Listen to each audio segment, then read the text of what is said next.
What is it about the names of medicines? Why do they have so many? Why are they so long and complicated? How come you can't pronounce them? So I'd like to give you a little bit of a potted history. So drug company sees a gap in the market for a new product and thinks, not much out there for that particular condition. Maybe we could produce something. So it has a look at what does the body make when it's working properly? What does the receptor look like? What does that chemical look like? What's its shape? And it will come up with a whole range of chemical compounds that look as if they would do the job, they're the right shape. And well, I've got a whole range, but I only want one and I want the best. And so they go through that process of elimination to get rid of the ones that they don't want. And so they might know from previous research and development that if it's got a bit that sticks out here, that's no good. It'll give you a list of side effects as long as your arm. And if it's got a bit that sticks out there, that's no good. Those are fatal, so let's get rid of those. And if it's got a bit that sticks down there, well, they're no good. They cause fetal abnormalities, so let's get rid of those as well. And so I'm narrowing down my choice till I get to maybe half a dozen. They look the right shape, look as if they do the job. I don't know anything untoward about them, but that's, well, because nobody's done the research yet.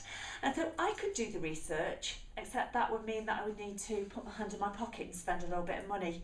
Now, that's all very well, but Dave might come along, steal my idea, put me to the post. He gets all the glory, I get all the debt.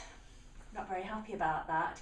So maybe when I've got just that half a dozen, what I'll do to protect myself from that is to take out a patent. Now, a patent for medicines normally lasts about 15 years.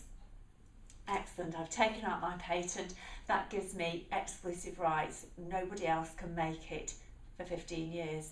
So I merrily put my hand in my pocket and spend that money and do my research.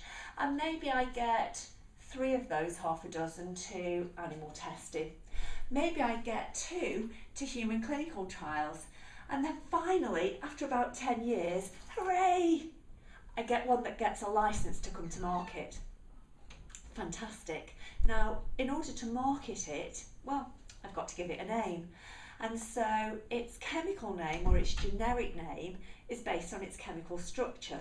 Now, if you've ever seen any of those pictures of molecules, you'll realise that they're a little bit complicated. Yeah, and so it gets complicated names like bendroflumethiazide and chloropropamide and hydroxychloroquine and ibuprofen, or is it ibuprofen?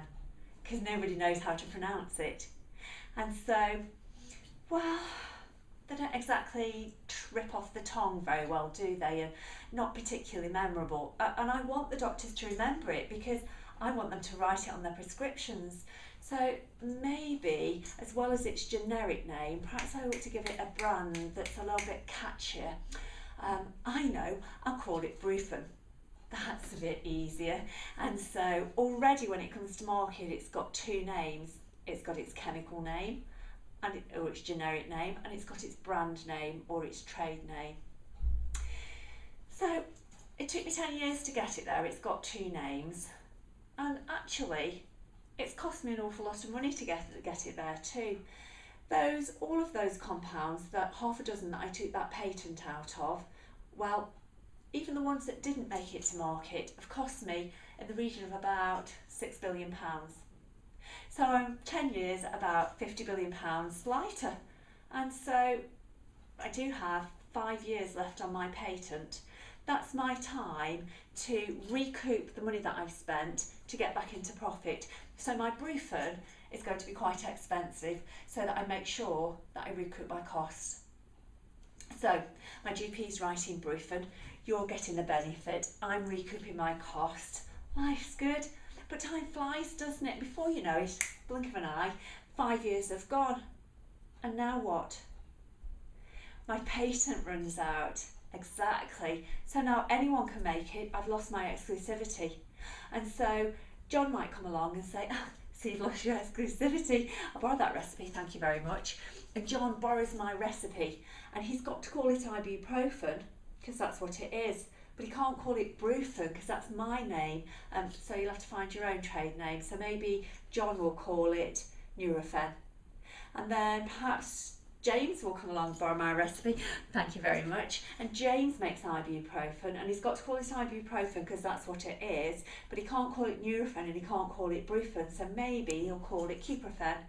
And Alex comes along and he borrows my recipe, thank you very much, and he's got to call his ibuprofen, but he can't call it Cuprofen, Nurofen or Brufen, so maybe he'll call his Calprofen.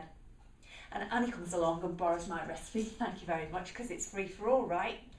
And so maybe she'll call hers Advil. So now I've gone from 2 to 6, 10, 20, 30, who knows how many different names. Depends how many people make it, doesn't it? And so, now, I've got to tell you something. Before you borrow my recipe, there is a bit of a rule. And so before you make it, you've got to agree that it's the same standard, quality and works in the same way. And I will be checking, there's very strict quality control, but as long as you agree to that, that's fine, you can have my recipe. Correct me if I'm wrong, but did they spend 60 billion researching and developing theirs, or did they just come along and borrow my recipe? So if they just came along and borrowed my recipe, they don't have those costs to recoup.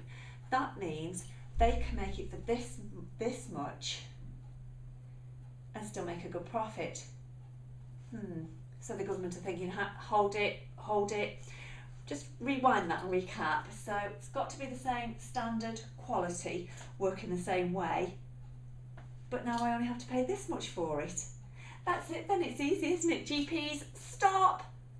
You can't write by brand anymore, you've got to prescribe generically. So your prescription now says ibuprofen.